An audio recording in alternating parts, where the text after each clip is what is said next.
Wata'iau Yaoi, je pleure après toi. Toute la Polynésie pleure après cette couturière de grande renommée au Fénois, Mariayu.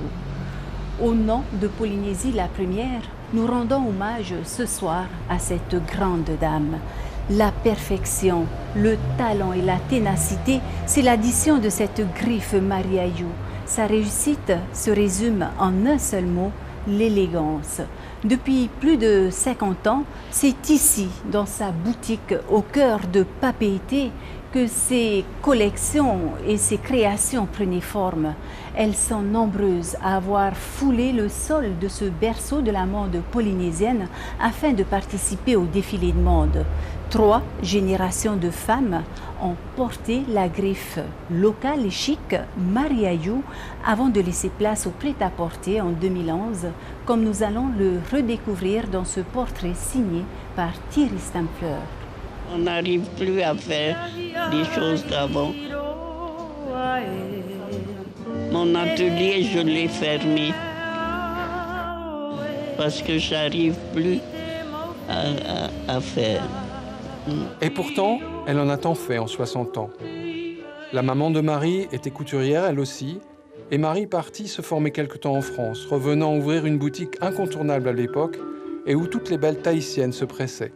Témoignage d'années pleines d'insouciance. Dans le temps, on faisait des sur-mesures quand elle vient.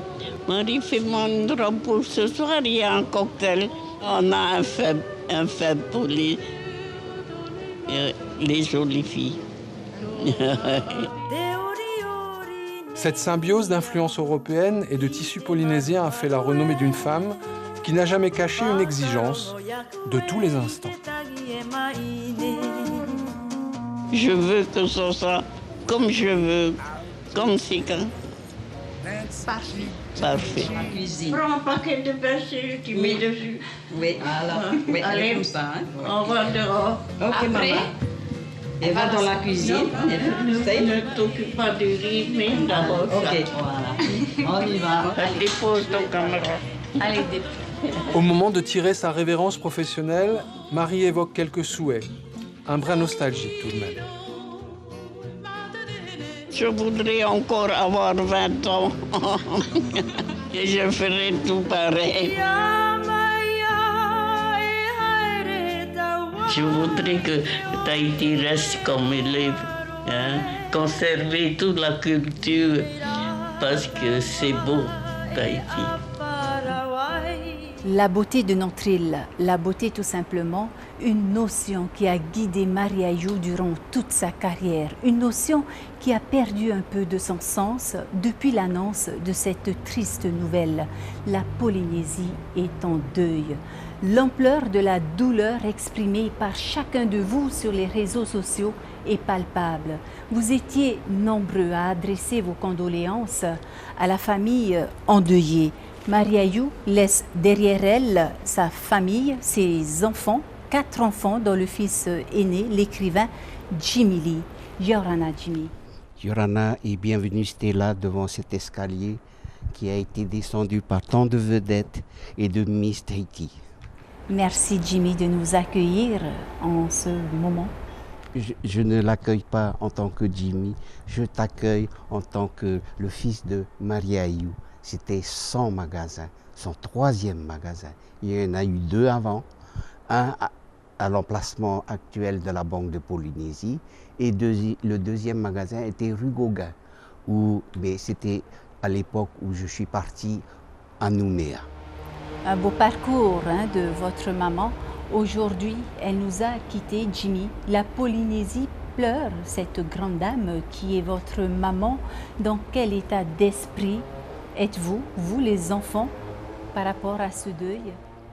Et alors, à ce sujet, je voulais dire, à propos des réseaux sociaux dont tu viens de parler, j'ai été surpris et véritablement ému par le nombre de réactions des gens qui ont écrit sur Facebook, sur Twitter, ces messages d'amitié, de compassion et de soutien à ma maman.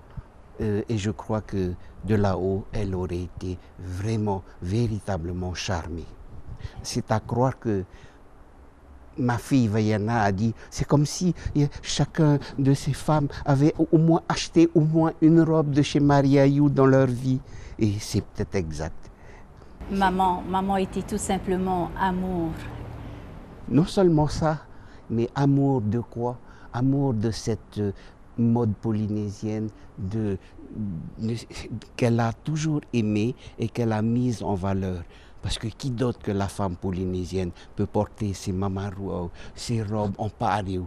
Regardez les défilés après le 14 juillet, cette foule qui déambule dans des couleurs bigarrées mais chatoyantes. Et tout le monde sait qu'à travers cette mode polynésienne, il y a une joie de vivre que seuls les Polynésiens connaissent. On comprend aujourd'hui que la Polynésie pleure après cette grande dame. Le travail effectué, son parcours font la fierté de toute la Polynésie. C'est la même vision que vous portez à l'égard de votre maman?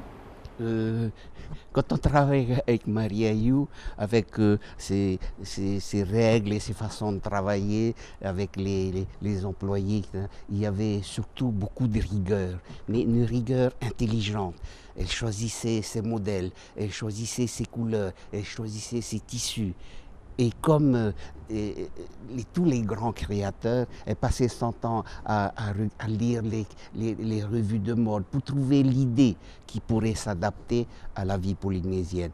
Et curieusement, elle arrivait à trouver. Et pourquoi?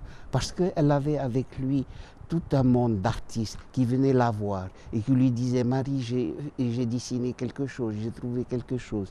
Et elle arrivait avec ce quelque chose à le sublimer dans une création de robe que tout le monde adorait. Mais il est vrai que c'est une période de Tahiti qui était différente de celle d'aujourd'hui. Elle sublimait effectivement plusieurs dames. 3 générations ont porté la griffe Maria You. C'est quelqu'un qui a du talent. C'est une dame qui gérait bien son entreprise, une femme de caractère.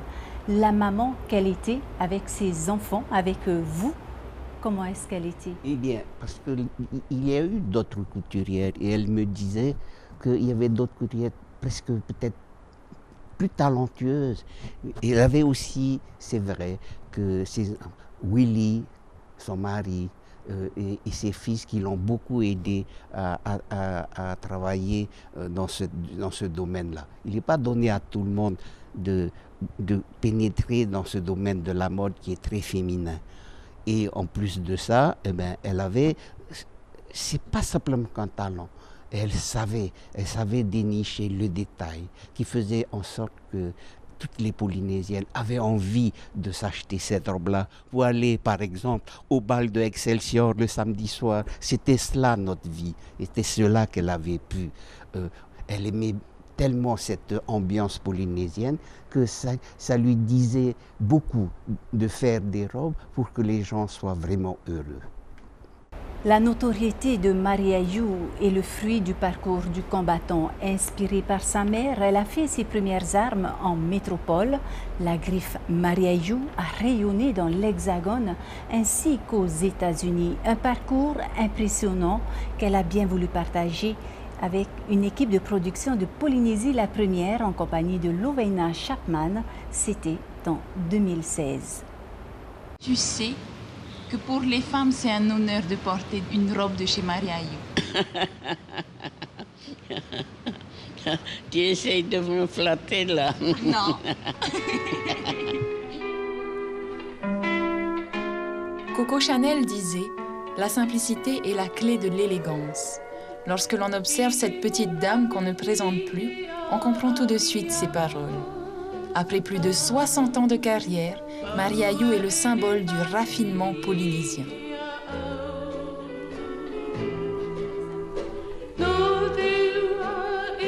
Un tissu m'inspire beaucoup, et la dentelle, ou bien un motif.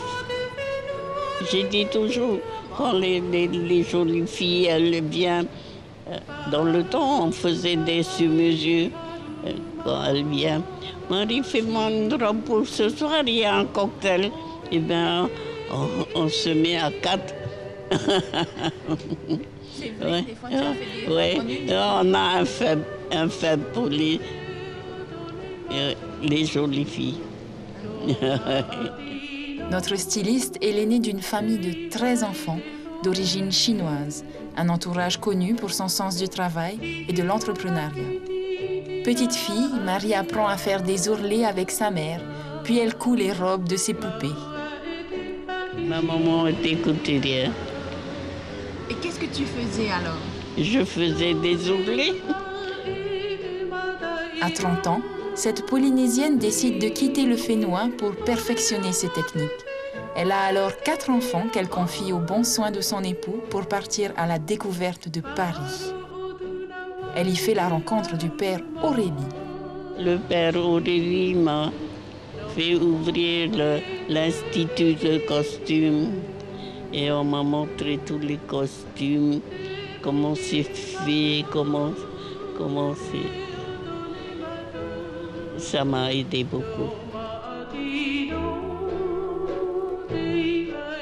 À son retour, elle ouvre une première boutique, puis l'enseigne se déplace aux alentours du marché. En ce temps-là, son atelier est agencé comme une petite usine de couture. Jusqu'à 15 filles peuvent confectionner les modèles que leur patronne prépare. La satisfaction de la clientèle étant ce qui prime. Dans les vitrines, des créations uniques mélangeant la mode européenne au tissu polynésien.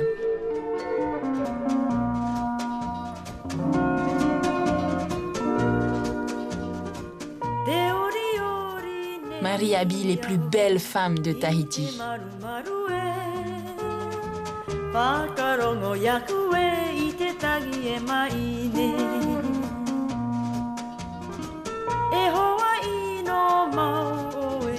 Les Miss et des jolies femmes, des jolies filles.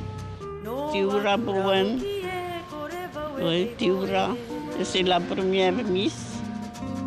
Mariva Georges élue Miss France en 1991. Des journalistes et animatrices du territoire avec qui elle noue parfois un lien spécial. C'est ma petite fille. Elle a une seule grand-mère chinoise. Son savoir-faire charme également au-delà de l'océan Pacifique. Elle habillera entre autres Brigitte Bardot, Catherine Deneuve et également Madame de Gaulle. Un talent qui aura valu à cette grande couturière d'être médaillée de l'Ordre du Mérite en 1983. En effet, la finesse de son travail et le perfectionnisme que l'on retrouve dans ses créations lui ont permis de s'imposer sur le marché. Car Marie prête attention aux moindres détails. Et l'intérieur aussi, il faut que ce soit beau, parfait. Il faut qu'elle fasse comme je veux. Et si elles ne font pas comme tu veux? Ça marche pas. Comment ça se passe alors? Tu les grondes?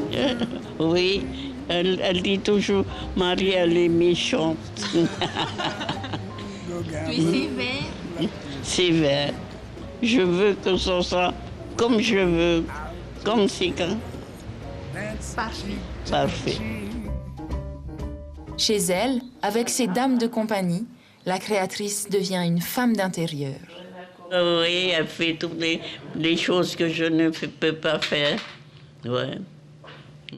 D'abord, elle va dans son jardin, regarder les plantes. Voilà, les plantes, elle regarde tout autour et après dans la cuisine. Prends un paquet de persil, tu mets dessus. Oui, voilà. Oui, Allez, comme ça. Hein. On va dehors. Ok, Après, maman. Elle va dans la cuisine. Ne t'occupe pas du riz, mais d'abord ça. Ok, voilà.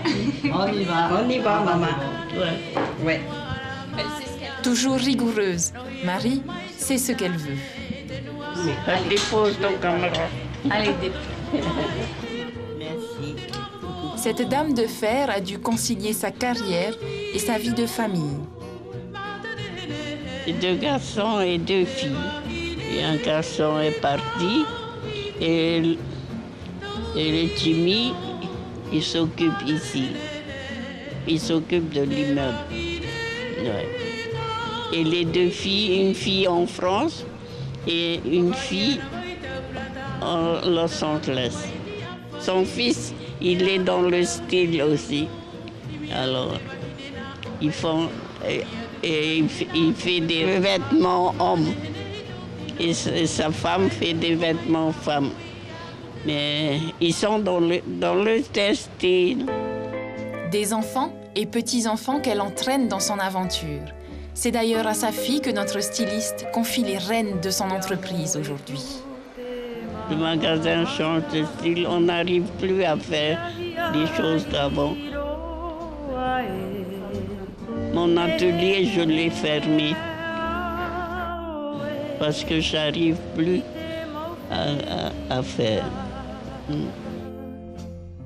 Yapuhi hau mai te hupe e tana noa noa e noa noa e a oe I te rara hupe Atia Je voudrais que Tahiti reste comme il est, hein? Conserver toute la culture, parce que c'est beau, Tahiti.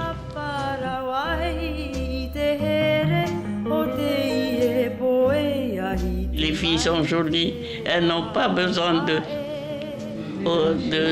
d'artifice pour être jolies. Si, de tes robes. Ouais. Lorsqu'on lui demande enfin si elle est satisfaite de la vie qu'elle a eue, elle répond en souriant. Je voudrais encore avoir 20 ans. Et tu referais tout pareil? Et je ferai tout pareil. Beaucoup de choses encore.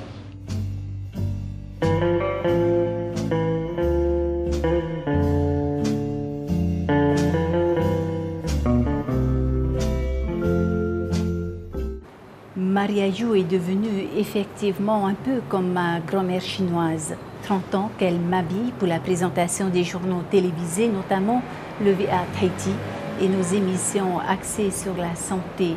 Je ne dirai jamais assez merci à cette grande dame Mariayou Maururumetei Popo. Grand-mère, maman, des rôles qu'elle tenait beaucoup dans l'ombre.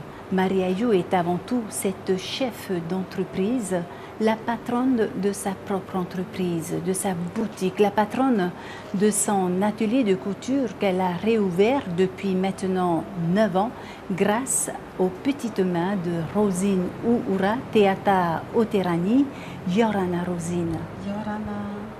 Mariayou, durant toute sa vie active, a formé des couturières, une dizaine. Tu en fais partie. Tu es d'ailleurs la dernière à être recrutée, à avoir accompagné Mariayou jusqu'à la semaine dernière. Rosine, qu'est-ce que tu retiens aujourd'hui de cette grande dame qui t'a livré les secrets de son talent? C'est une artiste en fait, une artiste complète. Elle n'est pas que couturière, c'est une artiste totale quoi. Elle t'apprend beaucoup de choses et avec elle, c'était plus que la couture, ce qu'elle m'avait appris. Et elle m'a appris plus que de la couture en fait, c'est ça. Et elle m'a donné en savoir-faire, apprendre à la main, faire des boutonnières à la main, monter des fermetures à la main, que maintenant on ne fait plus maintenant, parce qu'à l'époque elle apprenait à l'école des sœurs qui lui ont pris et j'étais avec elle, elle m'apprenait. Donc c'était des savoir-faire qu'elle m'a appris. C'est un héritage. Beaucoup. Tu es allée à la meilleure école. Avec elle, oui. Avec Mariayou. Oui. Maintenant qu'elle n'est plus, elle s'en est allée pour son dernier voyage. Qu'est-ce que tu retiens des moments forts que tu as partagés avec cette grande dame? La couture. La couture, mais ces derniers moments? Ces derniers moments, c'était... Elle n'était plus présente dans sa boutique, elle restait dans sa demeure de Punavia. Oui, en étant malade. Mais par contre, même si elle était malade, elle m'appelait, je me déplaçais avec les robes qu'elle voulait que je fasse. Elle me disait, Rosine, tu fais ceci, tu fais cela. Non, ne fais pas ça, ça ne va pas. Je me déplaçais avec, en fait. Et elle te donnait des directives, même à distance, tu allais vers elle. Et c'est ça qui m'a plu, quoi. Elle peut aller où elle veut, je serai toujours là. Elle va toujours m'apprendre. Même si elle est chez elle aussi, elle va toujours m'apprendre. Aujourd'hui qu'elle n'est plus, que ferais-tu de cet héritage? La perpétuer, pourquoi pas? Et continuer. C'est ce que je peux lui rendre hommage. Continuer dans sa couture, dans ce qu'elle m'a appris et donner pour d'autres personnes qui veulent apprendre. Pourquoi pas? C'est ce qu'elle aurait bien voulu. C'est que les femmes portent toujours ces robes, ces modèles. Pourquoi pas? Parce qu'elles sont uniques, ces robes. On ne peut pas... Il a sa façon de travailler. Les robes, les tissus, tout ce qu'elle mettait en valeur dessus. Quelque chose de simple, elle le mettait vivant. C'était un peu d'elle dans chaque robe. Tu sauras donc continuer un petit peu le travail de Marie Aïou? Oui. Tu vas persévérer toujours dans cette activité? Oui. La griffe Marie Aïou va toujours... Tu donneras vie à cette griffe? Oui. Parce qu'elle m'a donné. Pourquoi pas? Quel message, après cette richesse, cet héritage, quel message voudrais-tu faire passer aujourd'hui? Qu'elle sera toujours là. Toujours. Ça, c'est quelque chose qui sera là dans chaque robe, qui aura sa griffe et son âme, et à travers toutes ces robes, parmi toutes ces femmes qui sont authentiques, les femmes polynésiennes, elle aime ça. Voir ses yeux briller parce que voilà, ces femmes portent ces robes. Et tu sauras vivre sans Marie Aïou aujourd'hui? Je ne pourrais pas dire exactement. Mais je pense être dans la couture avec elle, elle sera toujours là. Ça, c'est mon petit secret avec elle, de tous les matins qu'on est ensemble. Ça c'est sûr qu'elle sera toujours là. Je m'appelle Marie Aïou. Je suis née à Papeete, Tahiti. Jimmy, perdre un être cher n'est jamais une chose facile à vivre. Sa disparition impose forcément un changement au sein de la famille Marie Aïou, n'est-ce pas? Je viens de perdre, ce n'est pas un être cher seulement, c'est ma maman. Et en tant que maman, elle laisse un héritage que nous ne sommes pas encore prêts nous ne savons pas encore comment affronter les problèmes, s'il y en a. Je peux dire simplement que je veux remercier les gens des réseaux sociaux. J'ai fait pour ma maman un catalogue de ses robes les plus iconiques, les plus connues. Et c'est tout ce que je peux dire. Parce que perdre un être cher, je n'ai pas fini encore. Elle est toujours à la maison. J'essaie de la chérir encore avant que je ne la voie plus. Et je peux dire simplement que je suis très fier d'elle et que je l'aime beaucoup, pour toujours. Pourquoi pas un musée pour les collections de Marie Aïou? Si on arrive à trouver ce serait plutôt avec des photos ou des robes, comme un musée, comme au musée de Tahiti et des îles, où il y avait les musées des costumes. C'est une idée à étudier, mais pour le moment, on n'y est pas encore. Ainsi, nous pouvons considérer tout de même que la griffe de l'élégance, Marie Aïou, va perpétuer? Elle ne va pas se perpétuer parce que faute de quelqu'un qui pourra essayer et qui pourra la reprendre, mais elle va vivre parmi tous ces jeunes qui vont reprendre le flambeau de cette mode polynésienne et il va falloir qu'ils ne la laissent pas s'éteindre. Et c'est ça l'héritage de Marie Aïou, que cette mode tahitienne qui représente notre culture reste toujours vivante. Et c'est tout ce que je peux souhaiter. Cette boutique Marie Aïou qui a accueilli tant de belles femmes, toutes les femmes polynésiennes, sera toujours ce qu'elle était? On ne sait pas encore, l'avenir nous le dira. Il y a tant de choses à préparer et la première des choses, c'est de préparer la messe et la veillée de ce soir. Si l'écrivain devait dédier un message fort à sa maman, quel serait ce message ce soir? Maman, je t'aime. C'est ce seul message que je peux lui adresser. Et merci pour tout ce que tu nous as donné. Et s'il n'en a pas été, nous n'avons pas été ce que tu aurais voulu, ce que nous devons être, eh bien, je te demande pardon. Mais tout ce que je peux te dire, c'est que sois assuré que je t'aime toujours. Merci Jimmy pour Merci ce beau toi, message. Et au nom de Polynésie la Première et de tout son personnel, Jimmy, nous adressons nos sincères condoléances à toi et tes sœurs et toute la famille Mariayou. Nous vous proposons de refermer cette belle soirée hommage à Mariayou avec la rediffusion d'un magazine réalisé en l'an 2000 par Brigitte Olivier. Elle nous parle de l'identité culturelle polynésienne à travers la mode. Exemple, les habits des offices religieux, les costumes du heiva ou la mode chez les femmes, tout simplement. Ya meit e tatou I terroir a oteye arui, ya meit e te tautor a hopea a tu tatou mitu avhine o Mariayou et Parhiana. L'information en continu sur Polynésie la Première, Internet et réseaux sociaux.